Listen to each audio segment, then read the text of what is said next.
ಎಲ್ಲರಿಗೂ ನಮಸ್ಕಾರಗಳು.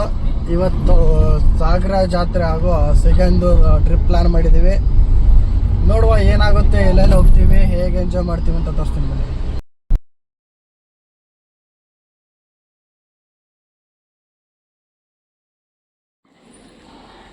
ಗೈಸ್, ಹಸುರ ಹಸುರ ನನ್ನ ಮೇಲೆ ಆಣೆ ಇಟ್ಟಳು, ನನ್ನ ಮೇಲೆ ಆಣೆ ಇಟ್ಟಳು. ಕಾಲ ಐತೆ ನೋಡಲ್ಲಿ. ಶಾರ್ಟ್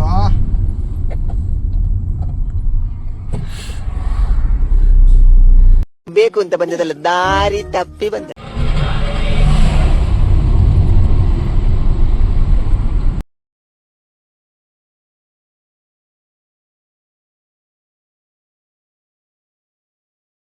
ಬರ್ತೀನಿ ನಾವು.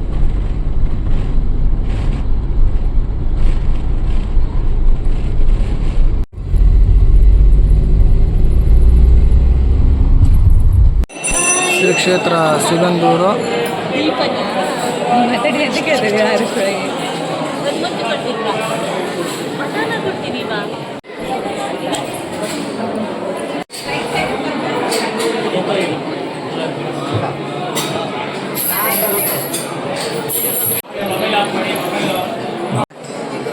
ಹಾಕಂಗಿಲ್ವಾ? ಅವ್ರನ್ನ ಕೇಳಿ, ಅವಳು ನಂಬಿಕೆ ತೋರಿಸ್ಲ. ಈ ಒಂದು ಅದ್ಭುತವಾದ ಕ್ಷಣಕ್ಕೆ ಭಾರತವೇ ಸಾಕ್ಷಿಯಾಗಿದೆ. ಫೋಟೋ ತೆಗಿವಾ?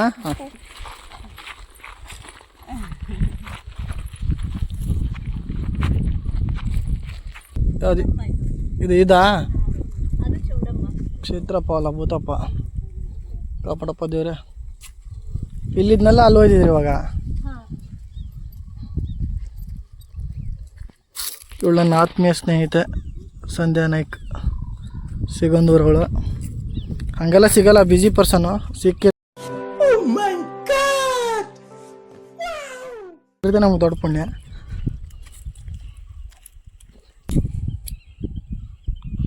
ವರ್ಷದಲ್ಲಿ ಇಲ್ಲಿ ಬಂದು ಪೂಜೆ ಮಾಡ್ಕೊ ಹೋಗ್ತಾರ.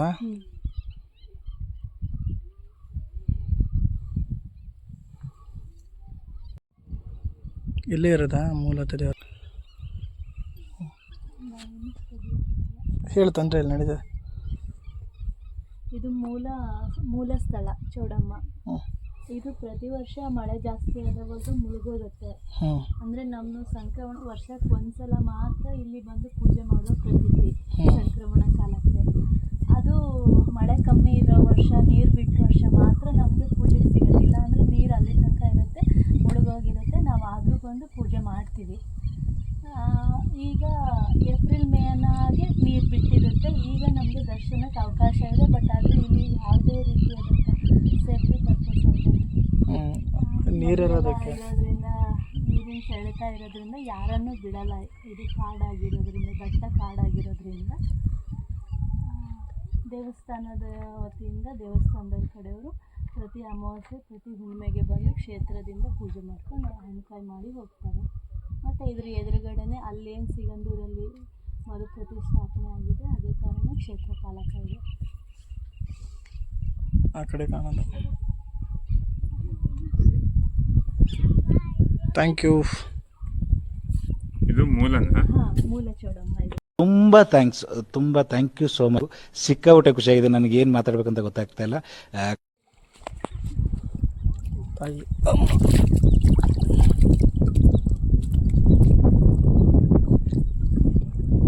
ಜಸ್ಟ್ ರೀಚ್ ಆಗಿದ್ದೀವಿ. ಇಲ್ಲಿಂದ ನಾವೀಗ ಗಾಡಿ ಪಾರ್ಕ್ ಮಾಡಿ ದೇವ್ರು ನೋಡೋಕೆ ಹೋಗ್ಬೇಕು.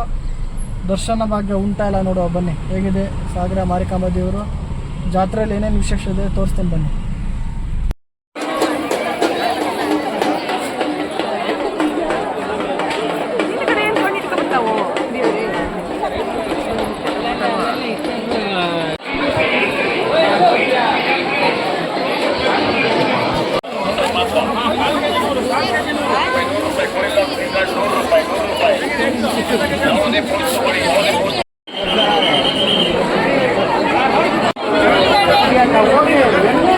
ಈ ಕಡೆ